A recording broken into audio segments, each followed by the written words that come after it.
जय गुरु जी। शुक्राना गुरु जी। जय गुरु जी। संगत जी, आज हम गुरु जी की असीम कृपा से श्री शिव महापुराण की रुद्र संहिता के सृष्टि खंड का 11वां अध्याय सुनेंगे। ओम श्री गणेशाय नमः। ओम श्री गणेशाय नमः। गुरुर्ब्रह्मा गुरुर्विष्णु गुरुर्देवो महेश्वरः। गुरुर्ब्रह्मा गुरुर्विष्णु गुरुर्देवो महेश्वरः। गुरुर्साक्षात् परब्रह्म तस्मै श्री गुरवे नमः। गुरुर्साक्षात् परब्रह्म तस्मै श्री गुरवे नमः। शिव पूजन की विधि तथा उसका फल। ऋषि बोले, हे व्यास शिष्य महाभाग सूत जी, आपको नमस्कार है। आज आपने भगवान शिव की अद्भुत एवं परम पवित्र कथा सुनाई है। उसमें अद्भुत महादिव्य तथा कल्याणकारिणी लिंग उत्पत्ति हम लोगों ने सुनी, जिसके प्रभाव को सुनने से इस लोक में दुखों का नाश हो जाता है। हे दयानिधे, ब्रह्मा और नारद जी के संवाद के अनुसार आप हमें शिव पूजन की वह विधि बताइए जिससे भगवान शिव संतुष्ट होते हैं। ब्राह्मण, क्षत्रिय, वैश्य और शूद्र सभी शिव की पूजा करते हैं। वह पूजन कैसे करना चाहिए?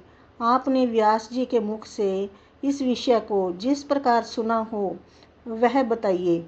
महर्षियों का वह कल्याणप्रद एवं श्रुति सम्मत वचन सुनकर सूत जी उन मुनियों के प्रश्न के अनुसार सब बातें प्रसन्नता पूर्वक बताने लगे।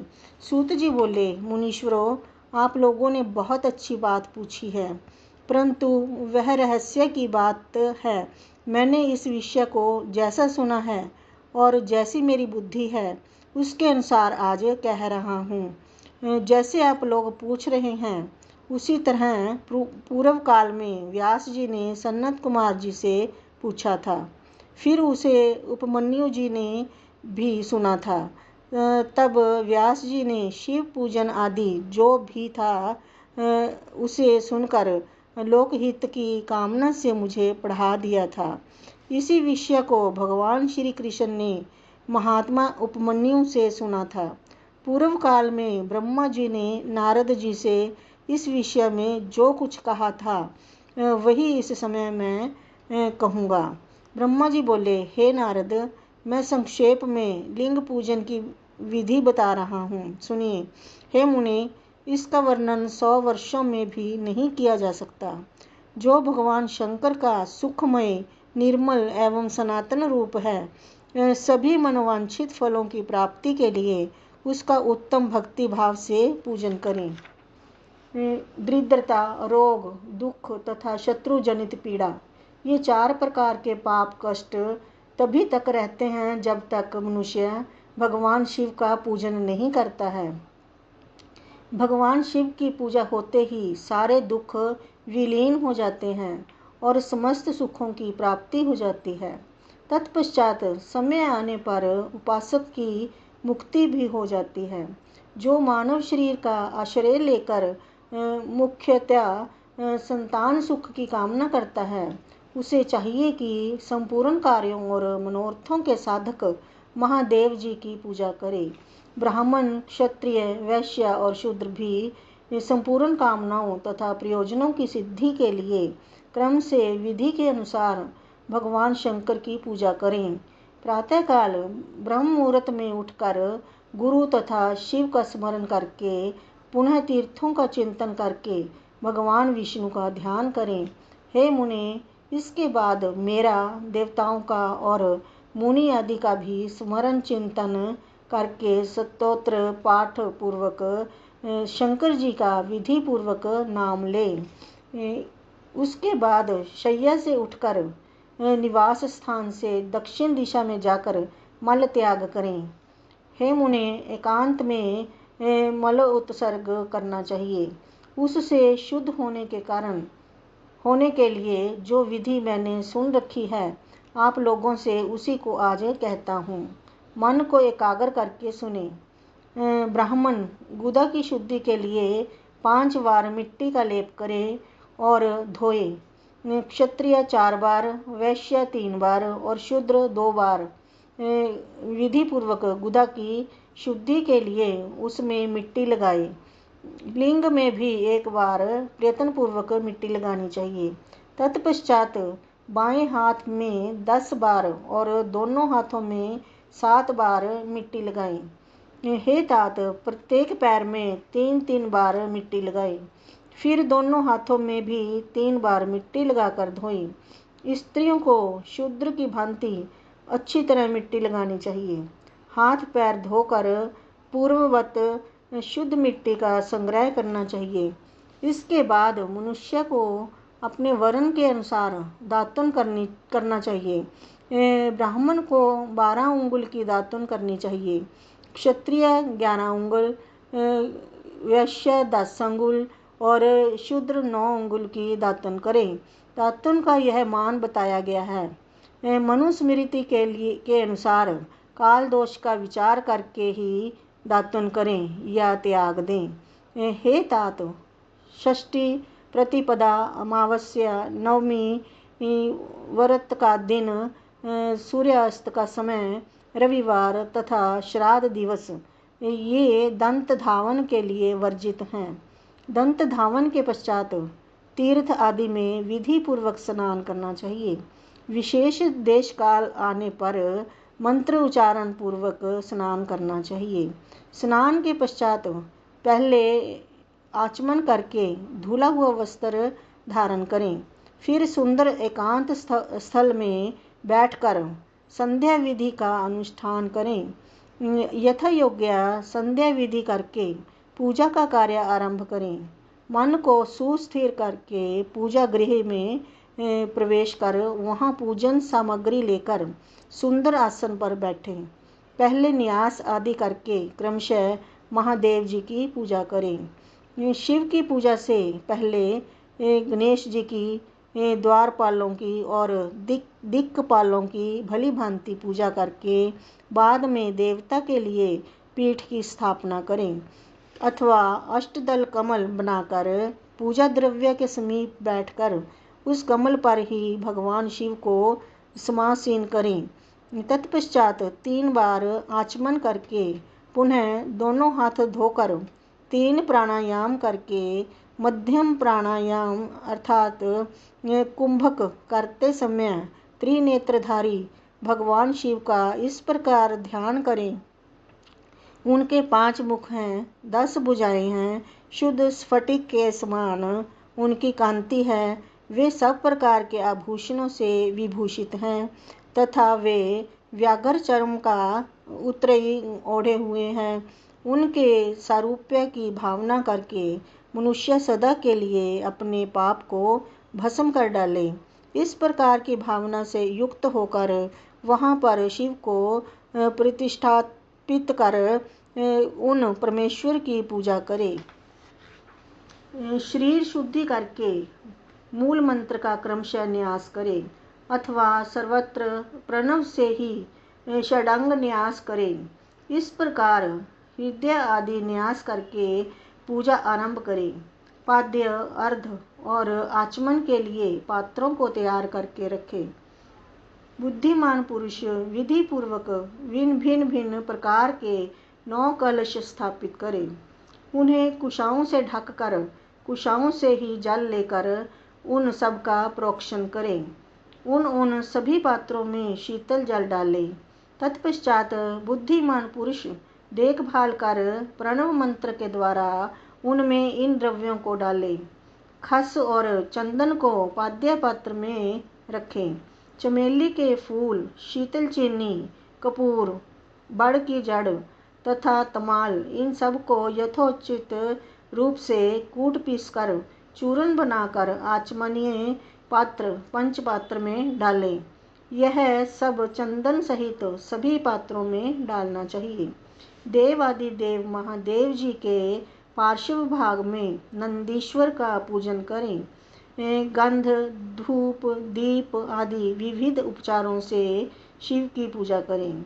फिर प्रसन्नतापूर्वक लिंग शुद्धि करके मनुष्य उचित रूप से मंत्र समूहों के आदि में प्रणव तथा अंत में नमः पद जोड़कर उनके द्वारा इष्ट देव के लिए अथवा प्रणव का उच्चारण करके स्वस्तित पदम आदि आसन की कल्पना करें।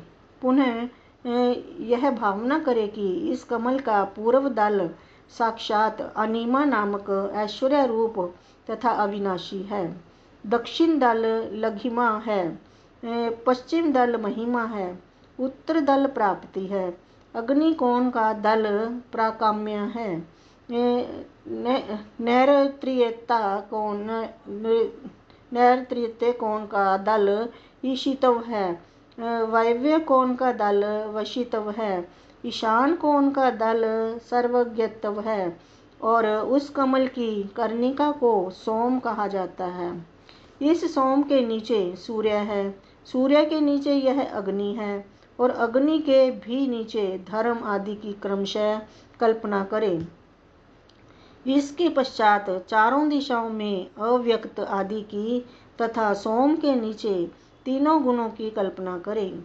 इसके बाद ओम सद्योजातम प्रपद्यामि इत्यादि मंत्र से परमेश्वर शिव का आवाहन करके ओम वामदेवाय नमः इत्यादि वामदेव मंत्र से उन्हें आसन पर विराजमान करें।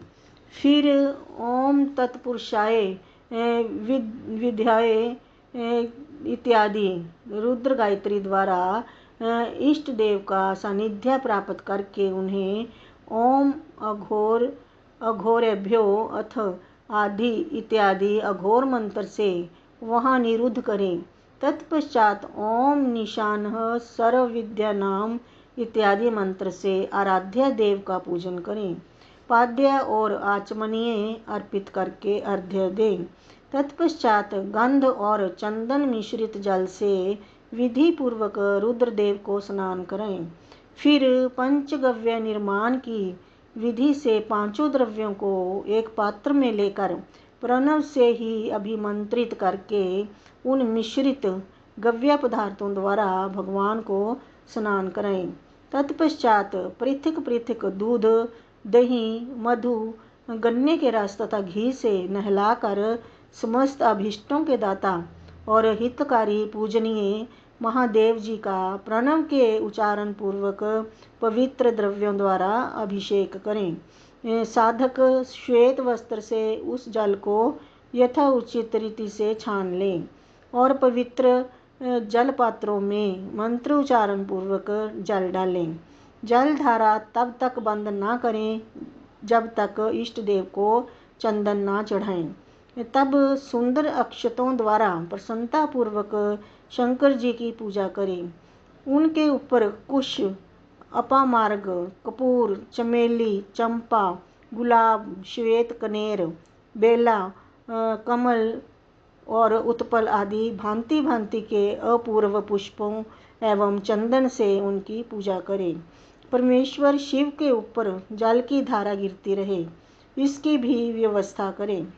जल से भरे भांति भांति के पात्रों द्वारा महेश्वर को स्नान कराएं। इस प्रकार मंत्र उच्चारण पूर्वक समस्त फलों को देने वाली पूजा करनी चाहिए। हे तात, अब मैं आपको समस्त मनोवांछित कामनाओं की सिद्धि के लिए उन पूजा संबंधी मंत्रों को भी संक्षेप में बता रहा हूँ। सावधानी के साथ सुनिए। पावमान मंत्र से, वांग में इत्यादि मंत्र से, रुद्र मंत्र से, नील रुद्र मंत्र से, सुंदर एवं शुभ पुरुष सूक्त से, श्री सूक्त से, सुंदर अथर्वशीर्ष के मंत्र से, आ नो भद्रा इत्यादि शांति मंत्र से, शांति संबंधी दूसरे मंत्रों से, भारुंड मंत्र और अरुण मंत्रों से, अर्थाभीष्ट साम तथा देवव्रत साम से, अभित्वा इत्यादि रथंत्र साम से, पुरुष सूक्त से, मृत्युंजय मंत्र से तथा पंचाक्षर मंत्र से पूजा करें। 1 सहस्त्र अथवा 101 जलधाराएं वैदिक विधि से शिव के नाम मंत्र से प्रदान करें। तदनंतर भगवान शंकर के ऊपर चंदन और फूल आदि चढ़ाएं। प्रणव से तांबूल आदि अर्पित करें।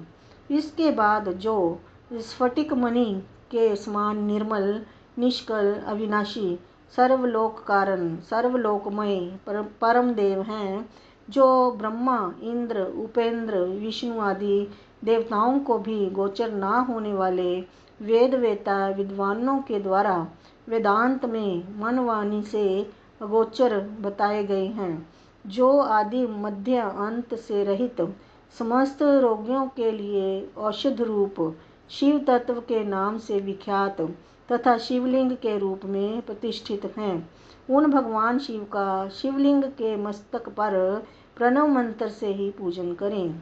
धूप, दीप, नैवेद्य, सुंदर तांबूल, सुरमय आरती, स्तोत्रों तथा नाना प्रकार के मंत्रों एवं नमस्कारों द्वारा यथाउक्त विधि से उनकी पूजा करें। तत्पश्चात अर्घ्य देकर भगवान के चरणों में फूल बिखेर कर और साष्टांग प्रणाम करके देवेश्वर शिव की आराधना करें। इसके बाद हाथ में फूल लेकर खड़ा होकर के दोनों हाथ जोड़कर इस मंत्र से सर्वेश्वर शंकर की पुनः प्रार्थना करें। हे शिव, मैंने अनजान में अथवा जानबूझकर जो जप पूजा आदि सत्कर्म किए हों, वे आपकी कृपा से सफल हों। इस प्रकार पढ़कर भगवान शिव के ऊपर प्रसन्नतापूर्वक फूल चढ़ाएं। तत्पश्चात स्वस्ति वाचन करके नाना प्रकार की आशी प्रार्थना करें। फिर शिव के ऊपर मार्जन करना चाहिए। इसके बाद नमस्कार करके अपराध के लिए क्षमा प्रार्थना करते हुए पुनर्गमन के लिए विसर्जन करना चाहिए। इसके बाद अघोर मंत्र का उच्चारण करके नमस्कार करें। फिर संपूर्ण भाव से युक्त होकर इस प्रकार प्रार्थना करें, प्रत्येक जन्म में शिव में मेरी भक्ति हो, शिव में भक्ति हो, शिव में भक्ति हो। आपके अतिरिक्त दूसरा कोई मुझे शरण देने वाला नहीं है।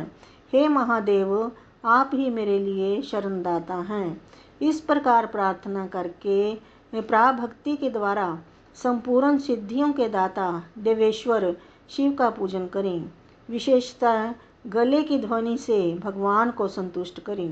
तत्पश्चात परिवारजनों के साथ नमस्कार करके अनुपम प्रसन्नता प्राप्त करके समस्त कार्य सुख पूर्वक करता रहे। जो इस प्रकार शिव भक्ति परायण होकर प्रतिदिन पूजन करता है, उसे अवश्य ही पग पग पर सब प्रकार की सिद्धि प्राप्त होती है। वह उत्तम वक्ता होता है तथा उसे मनोवांछित फल की निश्चय ही प्राप्ति होती है। रोग, दुख, शोक, दूसरों के निमित्त से होने वाला उद्वेग, कुटिलता, विष तथा अन्य जो जो कष्ट उपस्थित होता है, उसे कल्याणकारी परम शिव अवश्य नष्ट कर देते हैं। उस उपासक का कल्याण होता है। जैसे शुक्ल पक्ष में चंद्रमा बढ़ता है, वैसे ही शंकर जी की पूजा से उसमें अवश्य ही सद्गुणों की वृद्धि होती है। हे मुनिश्रेष्ठ, इस प्रकार मैंने शिव की पूजा का विधान आपको बताया। हे नारद, अब आप और क्या पूछना और सुनना चाहते हैं? इस प्रकार श्री शिव महापुराण के अंतर्गत द्वितीय रुद्र संहिता के प्रथम खंड में सृष्टि उपाख्यान में शिव पूजा विधि वर्णन नामक 11वां अध्याय पूर्ण हुआ। जय गुरु जी। ओम नमः शिवाय। शिव जी सदा सहाय। ओम नमः शिवाय। सदा सहाय। जय गुरु जी।